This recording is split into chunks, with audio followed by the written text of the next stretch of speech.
In 1916, the agricultural district of Champaran in Bihar is defined by a rigid hierarchy.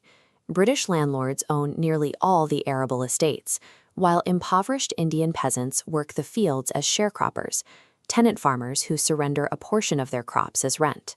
The hierarchy relies on the Tinkathia system. Here, peasants are forced to plant indigo on 15% of their farm, surrendering the harvest as rent. This breaks when synthetic indigo is invented. Overnight, the market collapses, rendering the harvest worthless. The British landlords keep the news of the synthetic dye a secret. Instead of simply canceling the worthless contracts, they approach the sharecroppers with an offer. They will release the farmers from the 15% agreement, provided the farmers pay them heavy cash compensation. The peasants are caught in an impossible economic trap. They face ruin whether they stay in the contract or pay to escape it. Yet they comply, because the underlying mechanism enforcing this extortion is an absolute, paralyzing terror of the British colonial authority. Enter Rajkumar Shukla. Shukla is a Champaran sharecropper, illiterate, painfully poor, but remarkably stubborn. He refuses to accept the extortion. Shukla decides to seek out Gandhi. This map tracks his pursuit. From the 1916 Congress Convention in Lucknow, Shukla follows him to Kanpur, the Ahmedabad ashram, across to Calcutta, and finally convinces Gandhi to board a train back to Bihar.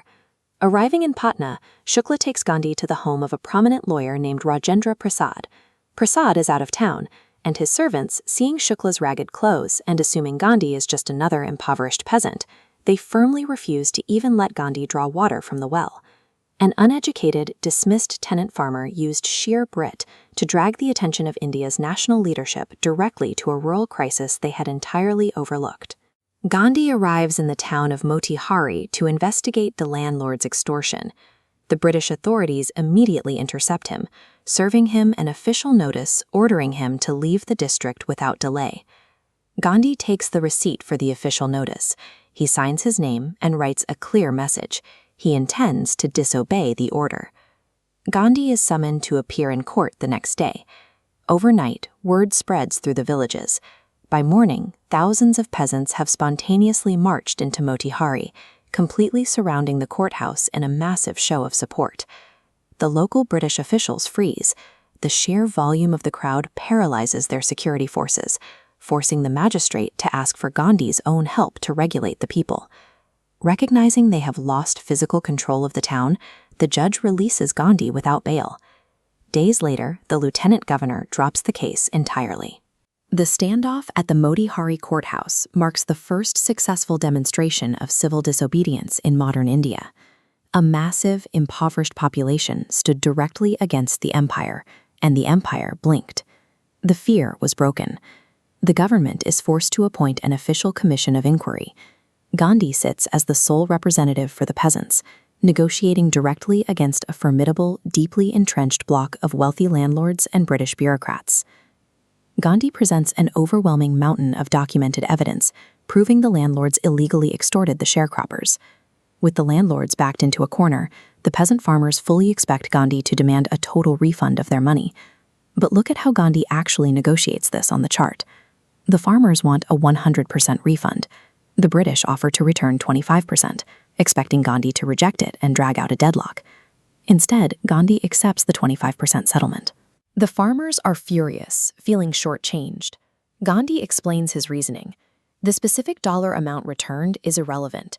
By forcing the landlords to surrender any money at all, they have forced them to surrender their prestige.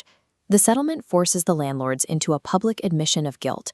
For the first time, the sharecroppers see in writing that the British colonial administration is not above the law.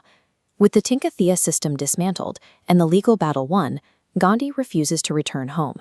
He recognizes that political victories mean very little if a community remains trapped in extreme poverty and social backwardness. He issues a public appeal for volunteer educators. Disciples from across the country travel to Champaran, opening primary schools in 6 different villages to provide basic education to children who have never seen a classroom. His wife, Kasturba Gandhi, arrives to tackle the abysmal health conditions. She moves through the villages, teaching personal hygiene and sanitation, setting up makeshift clinics to dispense the only 3 medicines they have available: castor oil, quinine, and sulfur ointment. In Champaran, A legal challenge against an empire carries the same weight as the logistics of digging clean latrines and treating malaria in a forgotten village. Throughout the Champaran campaign, Gandhi's inner circle of Indian lawyers keeps suggesting a strategic shortcut. They want to enlist Charles Freer Andrews, a highly devoted English pacifist, to stay in Bihar and help them fight the landlords. Gandhi fiercely rejects the idea. He scolds his own allies for believing they need a British citizen to legitimize their struggle against the British Empire. He argues that relying on an Englishman as a prop exposes a deep weakness of heart. If their cause is truly just, using an external shield only undermines their own moral authority. Gandhi is teaching his followers the exact mechanics of Swaraj, or self-rule. To achieve actual independence, a population must rely entirely on its own internal strength. Within a few years, the British planters abandon their estates and leave the district. The real shift, however, is found in the tenant farmers themselves, who now look their landlords in the eye. They had learned that independence only begins once the fear is gone.